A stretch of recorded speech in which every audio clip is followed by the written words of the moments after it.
عزیزای خدا حکایت میکنند یک شخصیت بسیار یعنی دوست خدا بود، انسانی بزرگی بود، به درجه عالی رسیده بود. از حضرت روز شاگردا پرسیدن، گفتن حضرت استاد شما کی هست؟ خیلی استادی به فیضی داشته، آیا شما را کی تربیت کرده است که چنین درجه و مقام عالی را از خود کرده؟ به چه خاطر استاد پرسیده می شود؟ به خاطری که استاد پرفیض بوده است، مربی خوب بوده است، تربیت کننده بهتر بوده است. تن حضرت استاد شما کی است که شما را تربیت کرده است که چنین بزرگ گردیده، چنین بزرگ گشته؟ این شخصیت چی جواب گفتن؟ گفتن استاد من یک غلام است. سبحان الله. امروز غلامداری نیست بین ما برادر. زمان پیش مردم مثل غلام بر این می خریدن، مردم می بردن کارشون می فرمیدن، اختیارش در خودش نبود. بیچاره مثل مال بر این، مثل حیوان بر این فروخته می شد. الحمدلله که در دور زمان ما غلامداری نیست. از حضرت پرسیدم، گفتن حضرت استاد شما کی است؟ گفت استادم یک غلام است. گفتن چی نوع غلام؟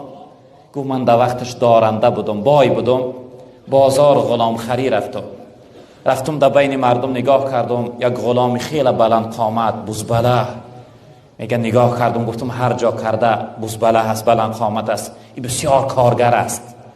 در اصل انسانی میده جنس در کارم قبول نمیکنه، میگن ستیل برداشته نمیتونه، رسوارد میگن چی میگن برداشته نمیتونه. میگه قبول کردم، گفتم اینا من میگیرم. نزدش رفتم، گفتم ای غلام من تو را خریداری میکنم، من تو را میخرم، آیا نامی تو چی هست؟ چی نام داری؟ میگه غلام گشت به سوی من گفت که هر چیزی که بگویی، هر چیزی بگویی نامم همون است. میگه گفتم ای غلام من تو را میخرم، خوراکی تو چی هست؟ تو چی میخوری؟ آیا عادتی که دائمی مولای پیشنه تو را طعام میداد چی بود؟ میگه غلام گشت گفت که هر چیزی که برام بودی، هر چیزی بودی خوراکی من همون است. بعد از اون گفت سیوم بار پرسیدم، تو ای غلام من تو را میخرم، خواهش تو چی است؟ گو هر چیزی که تو بخواهی.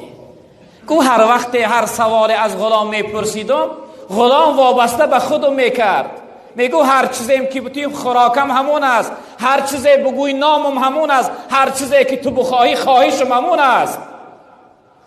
بعد از اون میگه وقتی سوال ها ما تیار کردم، غلام یک آهی سر کشید، گو غلام چی و خواهشش چی؟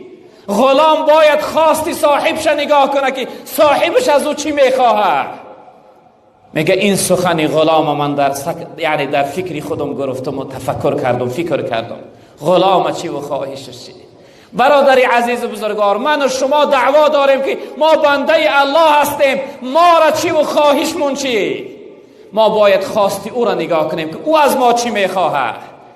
الله رب العالمین از ما چی میخواه؟ باید خواستی الله به جا بیاریم، نه اینکه خواستی یعنی شیطان و خواهش نفس و خواهش دیگر. ما بنده الله هستیم، باید ما بنده خوب باشیم، بندگی خدا را به خوبی به جا بیاریم.